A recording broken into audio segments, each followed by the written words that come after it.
बड़ी खबर की तरफ अगली बड़ी खबर जो निकल कर आ रही कि बिहार में लापरवाह हो गए थे लोग, अब कल से 31 जुलाई तक फिर से फुल लॉकडाउन। दोस्तों आपको बता दें कि बिहार में महामारी की स्थिति भयानक हो गई है। इसकी वजह है कि बिहार में लॉकडाउन से अनलॉक होते ही लोग लापरवाह हो गए थे। बीते कुछ दिनों से रोजाना ही 1000 से अधिक मरीज मिल रहे थे। राज्य में बढ़ते संक्रमण को देखते हुए सरकार ने फिर से 15 दिनों के लिए संपूर्ण लॉकडाउन लगाने का फैसला किया है। दोस्तों आपको बता दें कि मंगलवार को सरकार की हाई लेवल बैठक में यह निर्णय लिया गया। गृह विभाग की अधिसूचना के मुताबिक 16 जुलाई से 31 जुलाई तक राज्य में लॉकडाउन की पाबंदियां लागू रहेंगी। राज्य में पहली बार 23 मार्च को लॉकडाउन लगाया गया था, जिसकी मियाद 2 बार बढ़ाई गई। इसके बाद 1 जून से अनलॉक 1 और जुलाई में अनलॉक 2 प्रभावी रहा। फिर कुछ जिलों में आंशिक लॉकडाउन लागू किया गया, लेकिन लॉकडाउन की बंदिशों में ढील के बाद लोग लापरवाह हो गए थे और परिणाम सामने है। दोस्तों आपको बता दें कि राज्य में पिछले कुछ दिनों से महामारी के मामले राज्य स्तर पर तेजी से बढ़े। जून महीने में जहां एक दिन में पॉजिटिव केस मिलने की रफ्तार 2 से 250 थी, उसने जुलाई महीने में रफ्तार पकड़ ली। ये रफ्तार अब रोज 1100 से 1200 तक पहुंच चुकी है। लगातार बढ़ते मामलों को देखते हुए 7 जुलाई को मुख्य सचिव दीपक कुमार ने जिलाधिकारियों के साथ वीडियो कॉन्फ्रेंसिंग करके निर्देश दिए। डीएम ने अपने अपने क्षेत्र में महामारी के बढ़ते मामलों का आंकलन करे और आवश्यकता के आधार पर आंशिक लॉकडाउन का निर्णय ले। और दोस्तों आपको बता दें कि अब सरकार ने लॉकडाउन को लेकर कठोर कदम उठाने का फैसला किया और राज्य में अब 31 जुलाई तक लॉकडाउन लगा दिया गया। दोस्तों जिस तरीके से महामारी बड़ी तेजी से पूरे देश में फैल रही है, क्या ऐसे में दोबारा से लॉकडाउन लगाना चाहिए या नहीं लगाना चाहिए? क्या ये उचित होगा? आप अपनी राय कमेंट करके जरूर बताएं। और इसी के साथ दोस्तों बढ़ते हैं अगली बड़ी खबर की तरफ। अगली बड़ी खबर जो निकल कर आ रही है कि महामारी के लगातार बढ़ते प्रकोप के मद्देनजर ममता सरकार ने 19 जुलाई तक बढ़ाया संपूर्ण लॉकडाउन। दोस्तों आपको बता दें कि महामारी के लगातार बढ़ते प्रकोप के मद्देनजर बंगाल सरकार ने राज्य के सभी कंटेनमेंट जोन में संपूर्ण लॉकडाउन को 19 जुलाई तक बढ़ा दिया है। राज्य के गृह सचिव ने मंगलवार को इस बाबत आदेश जारी करके इसकी जानकारी दी। इसमें कहा गया कि कोलकाता और आसपास के जिलों में सख्ती को और बढ़ाया जाएगा। इसके अलावा मालदा, कूच बिहार, रायगंज और सिलीगुड़ी शहर में 15 जुलाई यानी कि बुधवार से संपूर्ण लॉकडाउन लागू कर दिया जाएगा। आपको बता दें कि इससे पहले राज्य सरकार ने 1 हफ्ते के लिए सभी कंटेनमेंट जोन में संपूर्ण लॉकडाउन लागू किया था। इसके बाद इसे अब 19 जुलाई तक बढ़ाने की घोषणा की गई है। और दोस्तों इसी के साथ आपको बता दें कि त्रिपुरा सरकार ने बांग्लादेश सीमा से लगे राज्य के इलाकों में 1 हफ्ते तक लॉकडाउन लगाने का फैसला किया है। इस बात की जानकारी राज्य सरकार के मंत्री रतन लाल नाथ ने दी है। त्रिपुरा में अब तक महामारी के 2094 मरीज सामने आ चुके हैं। उन्होंने बताया कि लॉकडाउन भारत बांग्लादेश सीमा से सटे 1 किलोमीटर के ग्रामीण इलाके और सीमा से सटे हुए शहरी इलाके के आधा किलोमीटर के क्षेत्र में होगा। दोस्तों आपको बता दें कि मंत्री रतन लाल नाथ ने बताया कि 1 हफ्ते स्थिति का आंकलन करने के बाद सरकार तय करेगी कि पूरे राज्य में लॉकडाउन का विस्तार किया जाए या नहीं। उन्होंने बताया कि इन क्षेत्रों में केवल किराने और चिकित्सा की दुकानें और आवश्यक सेवाएं खुलेंगी। लोगों को आपात स्थिति में अस्पताल में भर्ती होने की इजाजत दी जाएगी। दोस्तों यहाँ पर हम आपसे जानना चाहेंगे कि आप किस इलाके में रहते हैं, क्या आपके इलाके में भी लॉकडाउन लगा हुआ है? आप अपनी राय कमेंट करके जरूर बताएं। और इसी के साथ दोस्तों बढ़ते हैं अगली बड़ी खबर की तरफ। अगली बड़ी खबर जो निकल कर आ रही है सियासी अटकलबाजी के बीच पायलट का बड़ा बयान, मैं भाजपा में शामिल नहीं हो रहा हूँ। दोस्तों आपको बता दें कि राजस्थान में जारी सियासी उठापटक के बीच सबकी नजरें सचिन पायलट पर टिकी हुई है। इसी बीच उन्होंने बड़ा बयान देते हुए कहा कि वे भाजपा में शामिल नहीं होंगे। उन्होंने यह बात समाचार एजेंसी ANI से कही है। उन्होंने इसे लेकर कहा कि राजस्थान में कुछ नेताओं ने अटकलों को हवा देने की कोशिश की कि मैं भाजपा में शामिल हो रहा हूं, लेकिन मैं ऐसा नहीं कर रहा हूं। मैंने राज्य में कांग्रेस को सत्ता में वापस लाने के लिए बहुत मेहनत की है। दोस्तों आपको बता दें कि गौरतलब है कि भाजपा के वरिष्ठ नेताओं ने उनको पार्टी में शामिल होने का आमंत्रण दिया, लेकिन करीबियों का कहना है कि पायलट अपना अलग मोर्चा बनाने की तैयारी में है। दोस्तों आपको बता दें कि जब सचिन पायलट से पूछा गया कि क्या आप मुख्यमंत्री अशोक गहलोत से खफा हैं, तो उन्होंने कहा कि मैं उनसे नाराज नहीं हूं और न ही किसी तरह की कोई स्पेशल शक्ति मांग रहा हूं। मैं बस इतना चाहता हूं कि कांग्रेस की सरकार राजस्थान में लोगों को किए हुए वादे को पूरा करे जो चुनाव के दौरान किए गए थे। दोस्तों आपको बता दें कि सचिन पायलट ने अंत में कहा कि मैं फिर कहना चाहूंगा कि ये सत्ता की बात नहीं है, ये आत्मसम्मान की बात है। और दोस्तों इसी के साथ बढ़ते हैं अगली बड़ी खबर की तरफ। अगली बड़ी खबर जो निकल कर आ रही है महामारी वैक्सीन में अमेरिका को मिली ये बड़ी सफलता, वैज्ञानिक उत्साहित। दोस्तों आपको बता दें कि दुनिया भर में महामारी की वैक्सीन को लेकर ट्रायल जारी है और अब इनके परिणाम भी सामने आने लगे हैं। इसी कड़ी में मॉडर्ना इंक का भी नाम जुड़ गया है। दोस्तों आपको बता दें कि अमेरिका में सबसे पहले टेस्ट किए गए महामारी की इस वैक्सीन के पहले 2 ट्रायल के परिणाम से वैज्ञानिक खुश हैं। अब इस वैक्सीन की फाइनल टेस्टिंग की जाएगी। मंगलवार को आई रिपोर्ट से पता चलता है कि इस वैक्सीन ने लोगों के इम्यून सिस्टम पर ठीक वैसा ही काम किया जैसा कि वैज्ञानिकों को उम्मीद थी।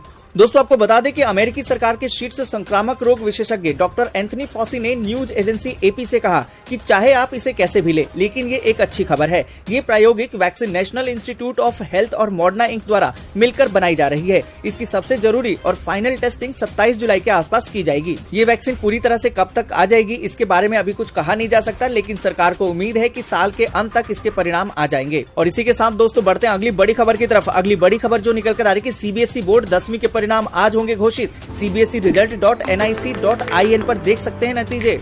दोस्तों आपको बता दें कि सीबीएसई बोर्ड 10वीं रिजल्ट 2020 की घोषणा आज की जानी है। इससे पहले बोर्ड ने 13 जुलाई को 12वीं के नतीजे घोषित किए थे।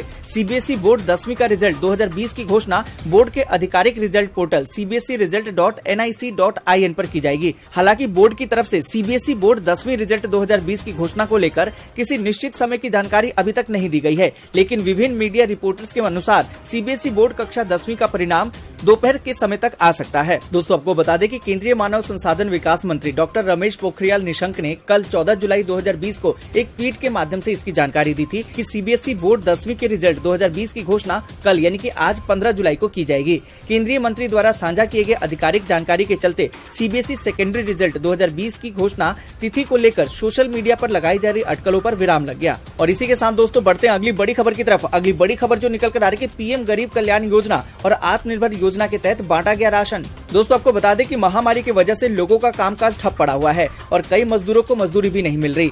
इन लोगों की मदद करने के लिए भारत सरकार ने प्रधानमंत्री गरीब कल्याण योजना तथा आत्मनिर्भर कल्याण योजना की शुरुआत की है। इसके तहत परिवार के प्रत्येक सदस्य को 5 किलो गेहूं और 1 किलो दाल दी जाएगी। अप्रैल 2020 से लेकर नवंबर 2020 तक लोगों को राशन दिया जाएगा। दोस्तों आपको बता दें कि इस संबंध में फिरोजपुर के पीदर सिंह ने बताया कि 8,664 मीट्रिक टन गेहूं और 449 मीट्रिक टन दाल सरकार द्वारा दी जा रही थी, जिसमें से 8,140.81 मीट्रिक टन गेहूं और 431.869 मीट्रिक टन दाल नीले कार्ड धारकों को बांटी जा चुकी है। दोस्तों आपको बता दें कि आत्मनिर्भर योजना के तहत मजदूरों को 10 किलो आटा और 1 किलो दाल तथा 1 किलो चीनी भी दी जा रही है। ये राशन 29,531 मजदूरों को बांटा जाना है। इनमें से 25,000 लोगों को राशन बांटा जा चुका है। शेष भी जल्द ही बांटा जाएगा। ये सभी राशन पैकेटों में बंद करके दिया जाता है। दोस्तों यहाँ पर हम आपसे जानना चाहेंगे कि क्या सरकार द्वारा दिया जाने वाला फ्री राशन आपको मिलता है कि नहीं मिलता? आप अपने नाम के साथ कमेंट करके जरूर बताएं। और इसी के साथ दोस्तों बढ़ते हैं अगली बड़ी खबर की तरफ। अगली बड़ी खबर जो निकल कर आ रही है, किसान बनेंगे बिजनेसमैन,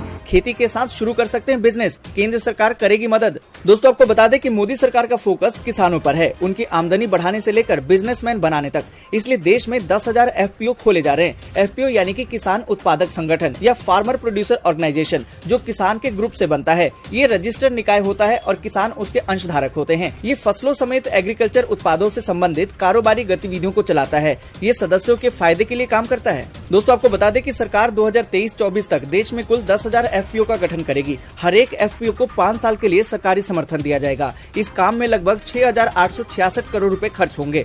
आपको बता दें कि आत्मनिर्भर बनाने के लिए सरकार किसानों को 15 लाख रुपए तक का एक मुश्त कर्ज देकर अपना व्यवसाय करने का मौका भी देगी। एक समूह में कम से कम 11 किसान होंगे। इस योजना में छोटे और सीमांत किसानों को वरीयता दी जाएगी, जिससे कि उनकी खेती में सुधार के साथ ही उनकी आर्थिक स्थिति भी बेहतर होगी। साथ ही दोस्तों आपको बता दें कि किसान संगठन को रजिस्ट्रेशन के बाद उसके काम को देखकर सरकार 3 साल में 15 लाख रुपए की मदद करेगी, यानी कि हर साल 5 लाख रुपए तक का लोन के रूप में मिलेगा। आपको बता दें कि नाबार्ड किसानों की फसल के हिसाब से उसे क्वालिटी रेटिंग देगी। इससे किसान की बाजार में अपनी साख बनेगी और किसान अपनी फसल देश भर में कहीं भी बेच सकेगा।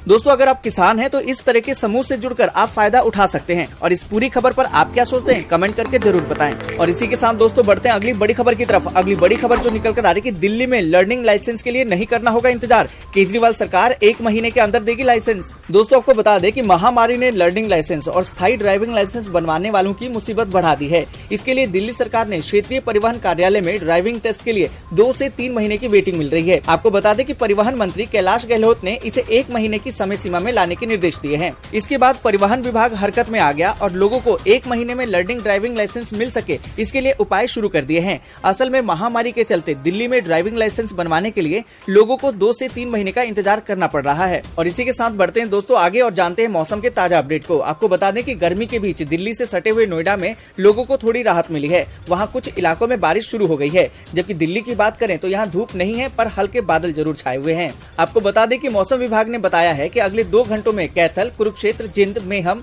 रोहतक आदि में बारिश हो सकती है। राजधानी दिल्ली में आज बारिश के चांस कम हैं। तापमान अधिकतम 39 डिग्री के आसपास रहेगा। धूप निकलेगी। फिर 15 जुलाई से 20 जुलाई तक बारिश के आसार बताए गए हैं। आपको बता दें कि दिल्ली में बारिश की राह देख रहे लोगों के हाथ मायूसी लग रही है। बारिश नहीं होने की वजह से मौसम उमस भरा हुआ है, जिससे कि नगर वासियों को परेशानी हो रही है। आपको बता दें कि उत्तर भारत के इलाकों में मंगलवार को बारिश हुई तो मेघालय के पश्चिम गारो हिल्स जिले में बाढ़ से 89,000 लोग प्रभावित हुए। वहीं महाराष्ट्र के तटीय जिलों के लिए ऑरेंज चेतावनी जारी कर दी गई है और कहा गया है कि अलग अलग इलाकों में भारी बारिश की आशंका है। और इसी के साथ दोस्तों बढ़ते हैं अगली बड़ी खबर की तरफ। अगली बड़ी खबर जो निकल कर आ रही है, अब महामारी का हो रहा है लॉकडाउन। खुश कर रही है गुड न्यूज। दोस्तों आपको बता दें कि भारत में रिकवर हो चुके मरीजों की संख्या सक्रिय मरीजों से 1.8 गुना ज्यादा हो गई है। इसका मतलब ये है कि नए केसेस के मुकाबले ठीक होकर अस्पताल से डिस्चार्ज होने वाले मरीजों की संख्या कहीं ज्यादा है। आपको बता दें कि भारत में महामारी पर कंट्रोल बेहतर हो रहा है। जैसे जैसे डिस्चार्ज होने वाले मरीजों की संख्या बढ़ रही है, वहीं पर रिकवरी रेट भी तेजी से ऊपर जा रहा है। केंद्र सरकार ने मंगलवार को कहा कि महामारी इन्फेक्शन कुछ राज्यों तक सीमित रह गया है, यानी कि कंटेनमेंट जोन के लिए जो कदम उठाए गए हैं उनका असर अब दिखाई दे रहा है। मंगलवार तक के आंकड़ों के मुताबिक देश भर में 3,11,565 एक्टिव केस थे, जबकि 5,71,459 को डिस्चार्ज किया जा चुका था। यानी रिकवर होने वाले पेशेंट की संख्या एक्टिव केसेस के मुकाबले 1.8 गुना से ज्यादा है।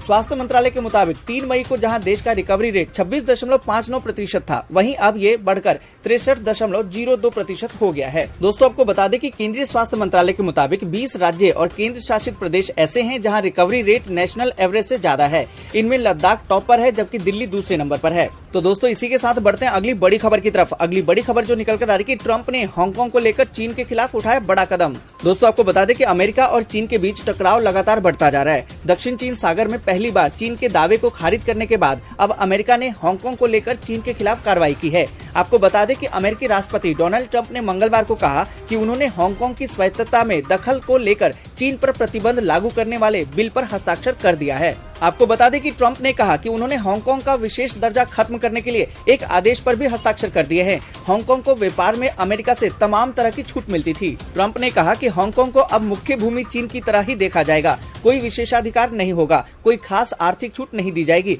और संवेदनशील तकनीक का कोई निर्यात नहीं होगा। इसके अलावा हम चीन की ही तरह हांगकांग पर भी भारी भरकम टैरिफ लगा रहे हैं। आपको बता दें कि इस कानून को हांगकांग ऑटोनॉमी एक्ट नाम दिया गया है। इसके तहत हांगकांग में सुरक्षा कानून लागू करवाने में मदद करने वाले चीनी अधिकारियों और कंपनियों पर प्रतिबंध लगाया जाएगा। ये बिल कांग्रेस के दोनों सदनों में इसी महीने पारित हो चुका है। दोस्तों ये थी कुछ देश और दुनिया की कुछ खास खबरें। ऐसी खबरों को लेकर हम अगली वीडियो में मिलेंगे। तब तक के लिए वीडियो को लाइक और शेयर जरूर कर दीजिए। अगर अभी तक आपने चैनल को सब्सक्राइब नहीं